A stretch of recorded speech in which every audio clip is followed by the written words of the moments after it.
Welcome to this edition of the Million Dollar Mastermind podcast. This is where we pick the brains of high achievers from all walks of life and get their hard-earned, real-world insights on winning. I'm your host, Larry Weidel. With Deven Rodriguez. Hello, Deven.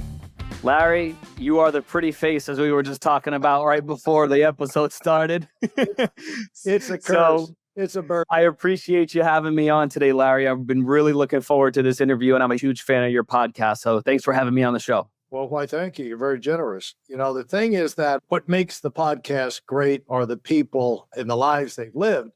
And what we really want to do with you today is kind of catch you on the way up and congratulate you on, a fast start. So much of the time, how you start is how you finish. And if you start falling on your face, making excuses, partying, pursuing pleasure rather than profit as a primary thing, usually you never get to any profit. You're just you're never that productive. And so it's always exciting to see a person like yourself that's building credentials. Basically, you're building credentials right from the beginning.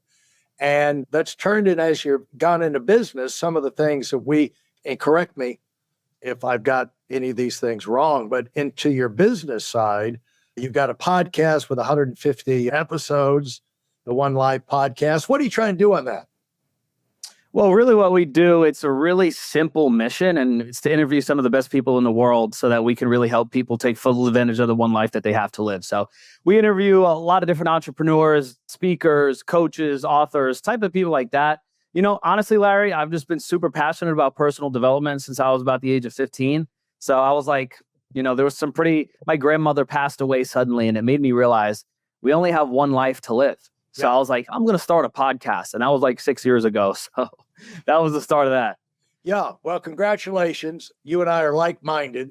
And the thing is that you can't improve. The thing is people go through their lives and they're held back by an ignorance about the fact that of things they don't know. And then they don't know how much it's affecting them. And one thing they don't know is that they can improve and they can turn things around. And then the other thing they don't know is how great it can be if you turn your life around and you make the changes and you get the skills and meet the people, get the answers you need. They don't know how great it can be. And so a person like you is uniquely positioned to be able to let people know that and get them thinking about bigger and better things and not being a punching bag in life, And so congratulations. And you, like some of the things you've done, you help a ton of CEOs, $1 million earning CEOs get booked on top podcasts. You've got a podcast guest company. And one of the CEOs said at 40 days, you got him booked on 15 of the biggest entrepreneurship podcasts in the world and got him in front of 5 million plus people in his target audience. That's winning for your clients. And if you can't win for yourself, you can't win for yourself. And so congratulations on what you're doing. You're running ultra marathons. You've won an event called the Last Person Standing Run. How long was that? Well, Larry, with that, it was the format of the race was you had to run 1 mile within 15 minutes until there was one person left. So eventually I won the race, and it took about 77 miles on that day. Wow. Yeah. Yeah. But I tell you what, Larry, now my hips are paying the price. I'm only 26, but I got hips that are probably about 56. So I'm feeling it. Now, in the Rangers, you had been active duty infantry officer and number one out of 361 paratroopers to graduate in the class in Army Airborne in 2019. Is that when it was? Yeah. I think that's about right. 2019. Yeah. What caused you to want to get in airborne? Well, I tell you what, when I was in ROTC back in college, so as you mentioned, I've been in the military and I'm about to get out in 2.5 weeks, which is crazy to say. So I'm at the very tail end of my career. But when I was in college, I was just like super gung-ho about the military. And one of the things that I was terrified to do, but always wanted to do if I was afforded the opportunity, was go and jump out of planes. So luckily, I did really well in college. I had great grades, great physical fitness.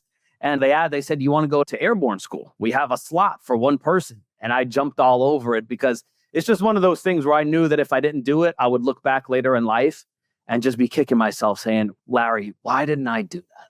So I went, I did it. I was scared to death jumping out of it. But man, I tell you, what I've learned in life, Larry, is that oftentimes the things we're most afraid of are the things that we actually will enjoy the most when we're on the other side of it. So it was incredible, loved it, and it was such an amazing time. And that's something you really have to prove to yourself. You can hear other people say that, but what got me there, now I've never been to Ranger School. Thank goodness that offer never came to me, but the no regrets, I've always had it ingrained in my DNA. I don't know if someone told me or where it came from, is I just never wanted to have regrets. And so sometimes that'll push you to do some really strange, uncomfortable things, but I've never felt bad about putting myself through that. And you've had that experience. You've been finished in top in so many things. And so what do you focus on? How do you organize yourself mentally as you go into these projects, as you go into the thing like with the Army, jumping out of planes, or you go into these runs, these athletic events? How do you organize yourself for success? What is it about the way you think that's allowed you to be successful? Yeah, Larry, I think that it goes back to really the first time I ran a long race. And I don't know if you're familiar with a gentleman by the name of David Goggins. I'm sure you probably are, seeing him all over the internet telling people you got to run hundreds. So I was a huge David Goggins fan. I used to be able to memorize probably all of his motivational speeches. And I remember him talking about how he used to run like hundreds of miles and all of this stuff. So one day I decided as a junior in college, I said, you know what? If he could run 100 miles, well, so can I. The only problem was I had never run more than about 15 miles at the time. So what did I do? I went on my computer and I looked up 100-mile run near me. And it was May. And I signed up for a 105-mile race. And the race was in October. So, May to October, that's about, 6 months or so. And that means I had a bunch of time to prepare. But the only problem was that was the summer that I was going to Airborne School. That was the summer that I had to go to another 1-month training in the military. So I had no time to prepare for this ultra marathon. So finally, I come back in September. I was gone the entire summer, couldn't train, came back in September. Now the race is in October. And I went to the start line of this 105-mile race. And sure enough, in about 24 hours and 36 minutes, I completed it. And to answer your question exactly, like how do I prepare for these things mentally? When I crossed that finish line, Larry, this was something that is unfathomable to me. 105 miles, oh my God. But when I crossed the line, there was 2 questions that really came to me. And those 2 questions were, number one, if I could do this, what else can I do? Yeah. And then if I could do this, then what can't I do? So now whenever I try to prepare mentally for things, I really just try to ask myself that question. And I try to say, well, let's find out what's possible. Because I think a lot of the times we like to stay inside of our comfort zone because that's what we know. But no growth happens in the comfort zone. As Brian Tracy would say, the comfort zone is the danger zone. So that's really how I try to approach things from a mental standpoint. Well, the thing is that I wrote a book about people who win again and again called Serial Winner. And the thing that makes them different is when they go through the finish line, they're looking up to what does this mean? What does this allow me to do? What's the payoff? Because whenever you complete something like a 100-mile run or 105-mile run, there's all kind of benefits. First of all, you develop skills, you have mindset, you change, your DNA changes, Oh, yeah. cellular structure of your body and your mind, and you make contacts when you go through something like that. You meet people, you see them doing it. And then if you keep your eyes up and think about it for a minute, you realize this opens a whole lot of doors for me that never would be available had I not completed that. It's kind of like getting to the top of a mountain. Until you get to the top, you can't see what's on the other side. But then you can see, there are all kind of great things over here. And as you came up, you're coming up the ladder. Usually I like to stay away from younger people because they haven't got their brains bashed in yet. And that's when you really, it's like George Clooney was on, I saw him on Instagram. I've seen this before. And he's talking one of these shorts or reels. And he said, you learn absolutely nothing from success. This is George Clooney. I think he's wrong. I think he's overstating it. But the thing is, You said you learn when you fail. And so as you're coming up with all of the things that you've had and accomplished, what are some of the doors that have been slammed in your face? What are some of the things that went sideways on you? What are some of the toughest challenges you've had to face in your trip to where you are today? Yeah, Larry, there's definitely been a lot of things, but I think the one thing that would resonate with your audience the most, and what I'm about to mention is something that a lot of us experience, but we don't want to mention or talk about because we're afraid what other people will think if we do. You know, one of my mentors, Les Brown, always used to say, one time I asked him, Larry, I said, Les, what was the hardest thing for you in your journey? And he said, Deven, the hardest thing for me was believing in myself, believing that it was possible for me. So I remember last year in April of 23, I had just come off of my biggest month in business. At the time, what I was doing is I was helping entrepreneurs learn the art of storytelling and public speaking.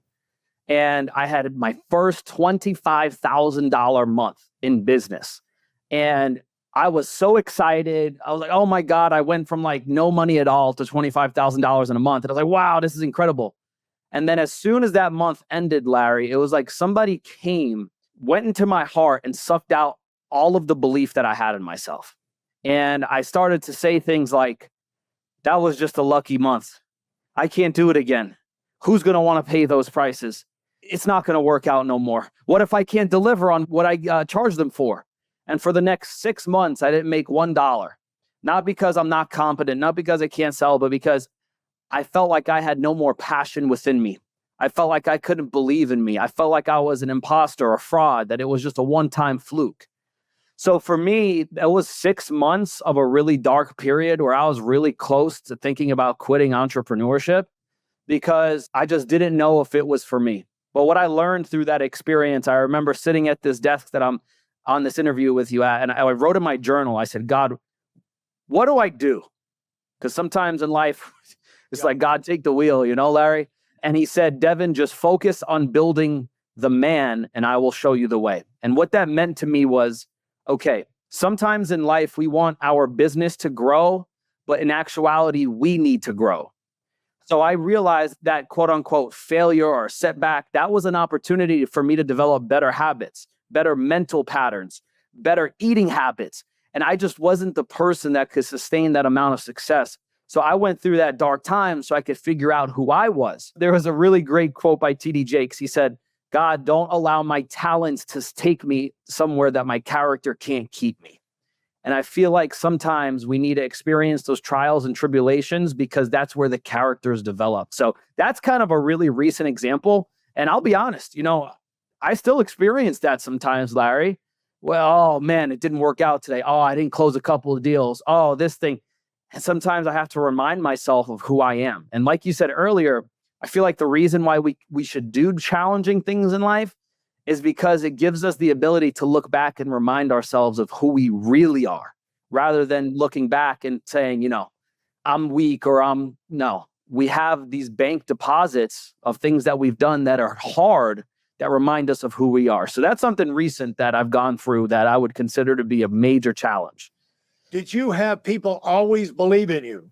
I'm going to say yes and no. So I'm going to say no, because growing up for 6 years of my life as a kid, from like second grade to eighth grade, I was bullied every day.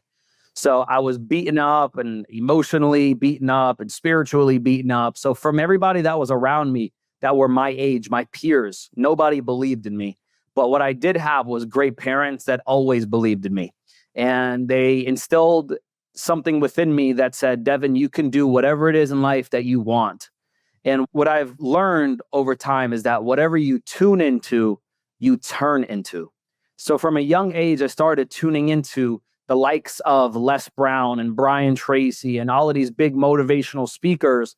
And they started to talk about that you can have whatever you want in life and you can achieve great things. Mediocrity isn't something that you have to settle for. So even when I didn't have people to believe in me, I had these mentors that didn't even know that they were my mentors who instilled belief within me. I once had Bob Proctor say, he said, Deven, if you can't believe in yourself, just borrow a little bit of the belief that I have in you. And I feel like at the times when I was at my lowest and I didn't have anybody around me, I was able to just grab onto somebody else's belief and say, if that person could do it, or if they could tell me that I could do it, then I know I can do it. For those of you who are sick and tired of fooling around and are dead serious about wanting to move up fast, I've got something especially for you. I've combined the best insights from over 40 years in business and making $70 million in income and compressed them into a free webinar. That's right, it's a free resource. If you want to find out exactly what the concepts are that I use in coaching $1 million earners, register now at WeidelOnWinning.com. You'll discover the 5-part framework used by so many to reach their financial, personal, and professional goals. You can find that link in this episode's show notes.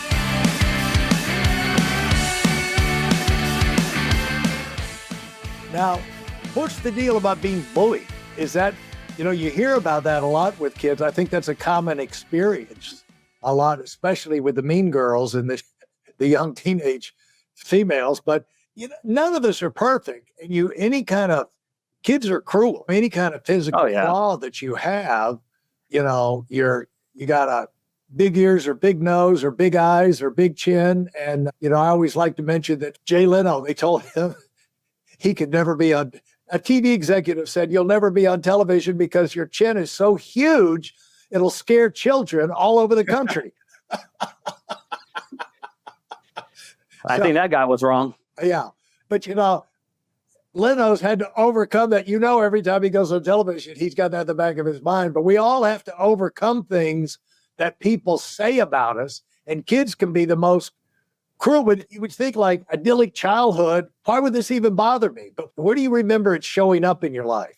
Because I think it's how it hardens us. It forms us one way or the other. It pushes us to become things we become down the road. Yeah, I remember one time, Larry, I went to the park. This was in 5th grade.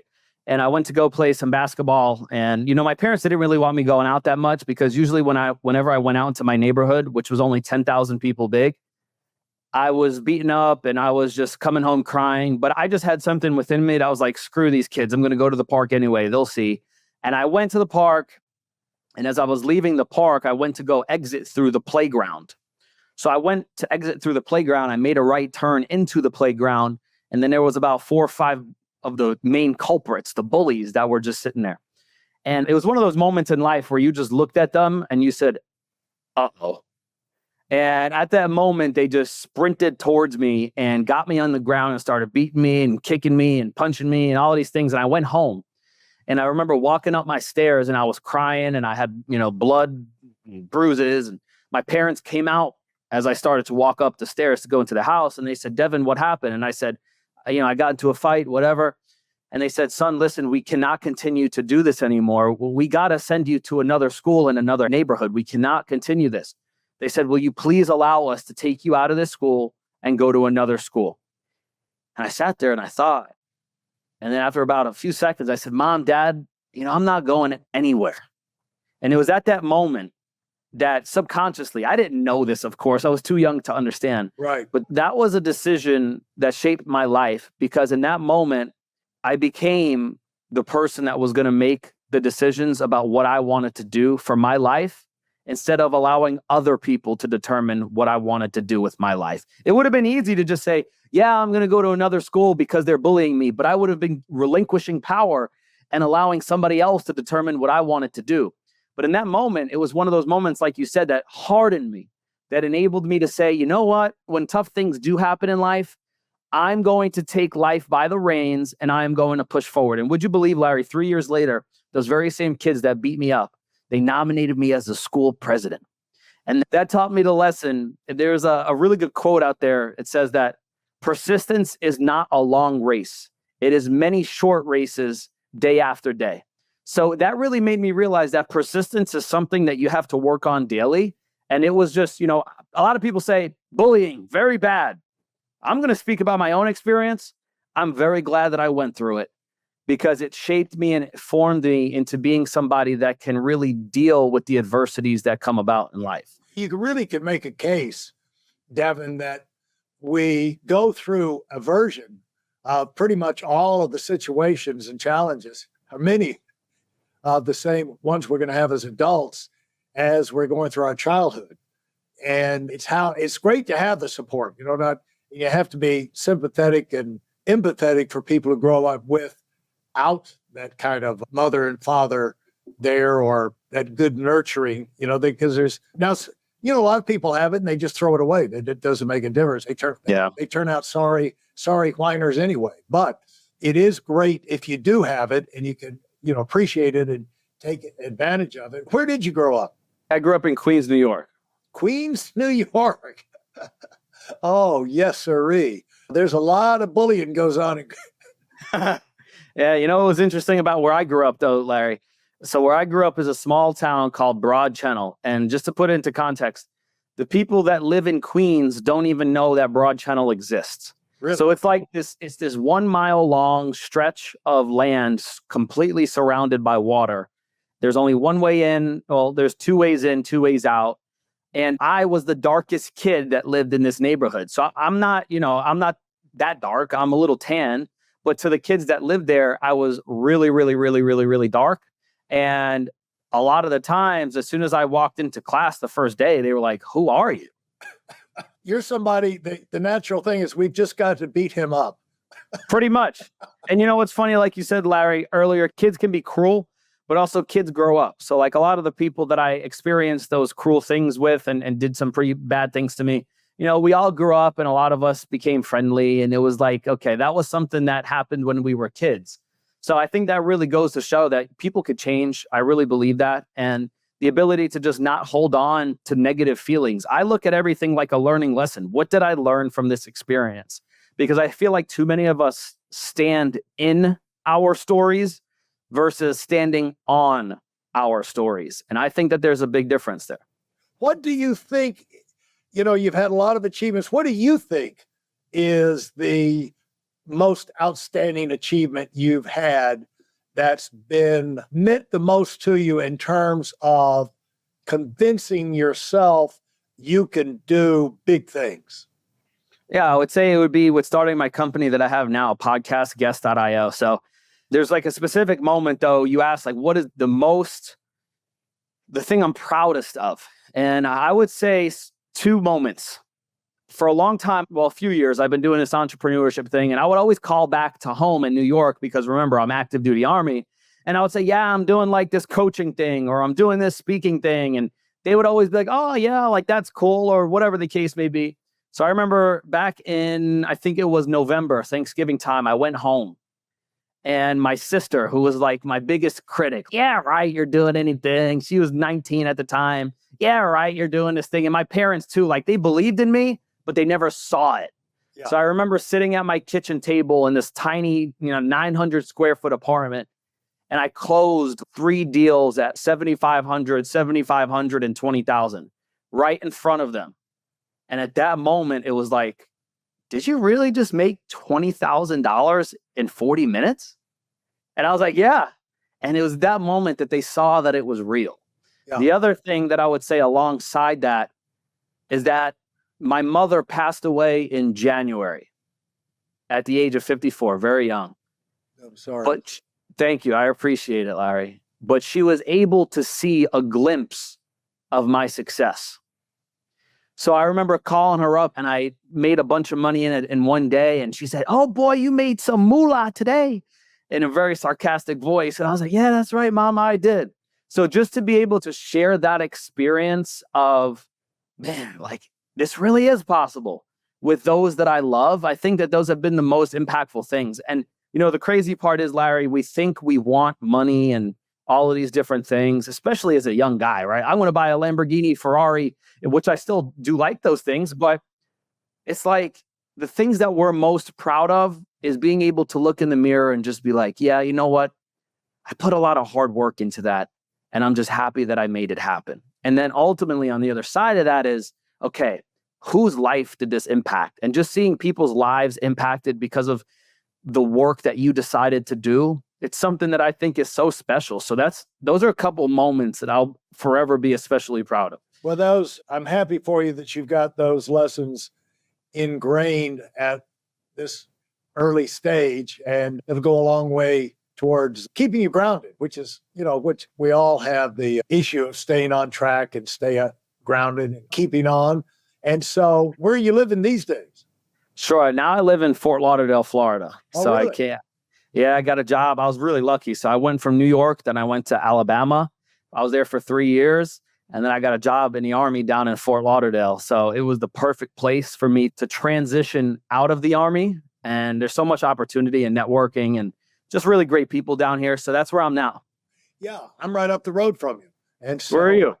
Yeah, you got a little rain last week, did you? Oh, you're telling me, Larry. What part of Florida are you in? I'm in Palm Beach. Oh, you're 40 minutes away. Yeah, that's right.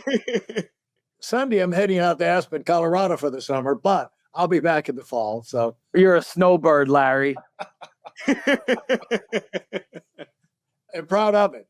Enjoy it. It sounds yeah. amazing. So now, what did you say?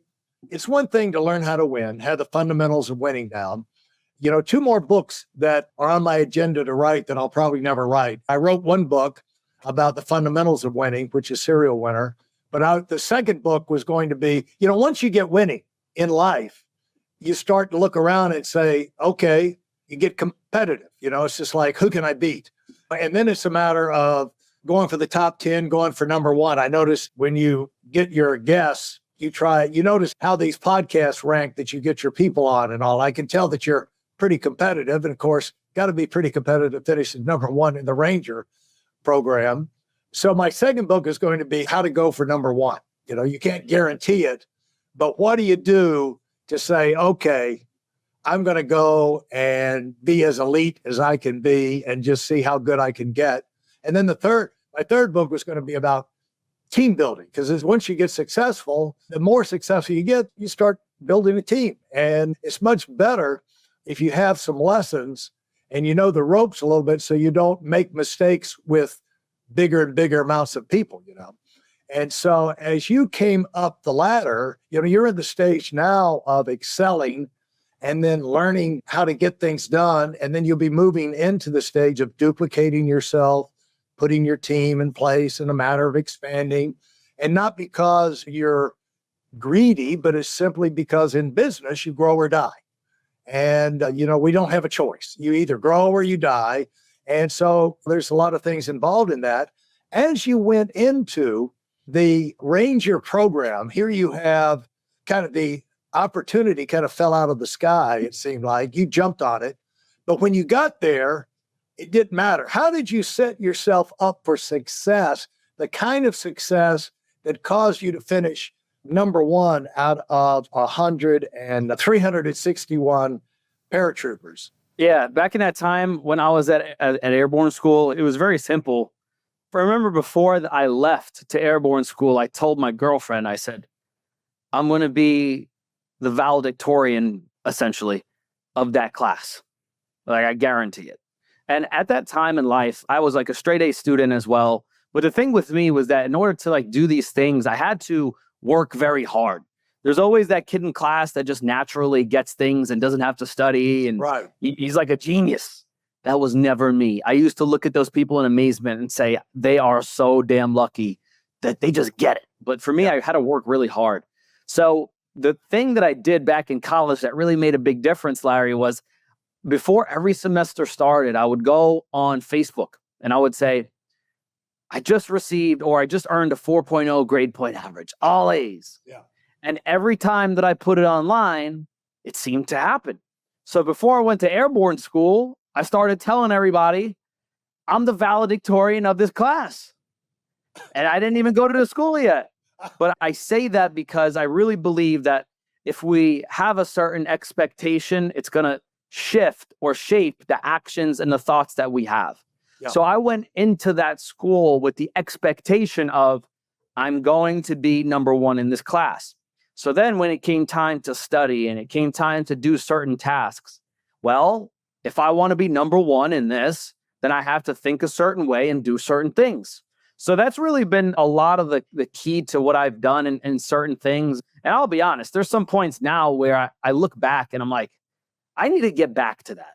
Because I feel like sometimes we forget the things that got us to success and then we just stop doing them for whatever reason. Yeah. So for me, it was just a matter of, okay, I'm going to have these expectations of myself and hold myself to that standard. And then it's going to drive my thoughts and my actions. Well, and the thing I would just say between me and you, and we got to wrap this up, as you're leaving the military now, the military gives you goals. They give you things to do. But where that focus that you're talking about comes, you've got to give yourself a mission.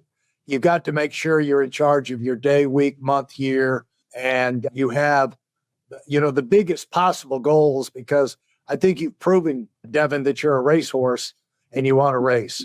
And if you're not racing, you're going to wander, and you're going to be not unpleasant for yourself to live with, and not a whole lot of fun for the people around you. Well, Larry, can I ask you a question? Sure.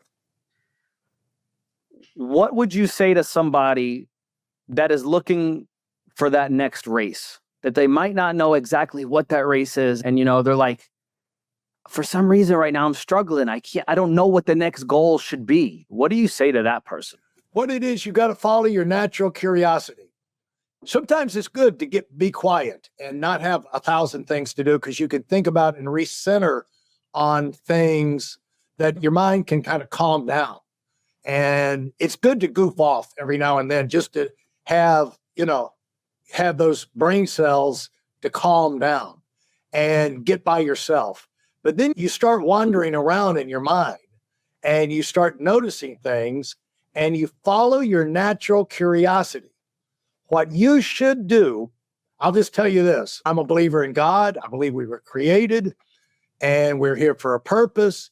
And I believe that purpose, that mission, those things are inside you.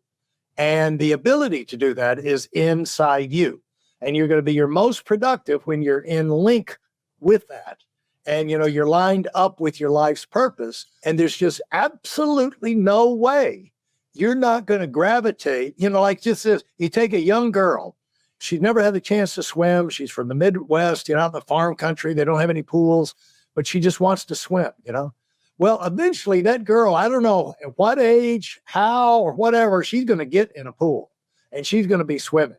And, it's like, some of them grow up and they would love horses or something. Somehow they're going to find their way over to their passion. You just can't stop, because you'll grow that way. You'll just ask questions. You'll annoy people.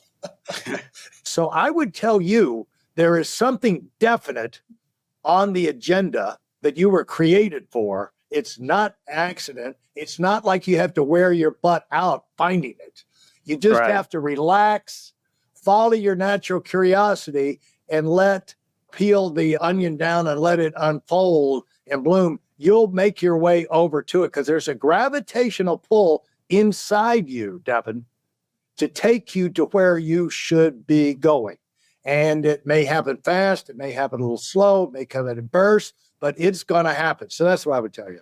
All right. I love it. Well, Larry, thank you so much. And great interview. I love, once again, your show, your podcast, and the dedication you put into it. So I just really appreciate you having me on today. Okay, well, you can get my phone number from my staff and call me anytime. And so, I appreciate that, Larry. Thank you. We're buddies now, so you can call me anytime. Well, I'll tell you, I'll call you, but it's because you're a pretty face. Yeah. It's a curse. It is a curse. But now I'm going to give you one last chance to say a last word. I always give the guests the chance to say the last word for people who stayed with us. What would you want to send people away thinking about? Yeah, I think what I'd really like to send people away thinking about is just the state of the economy that we live in today.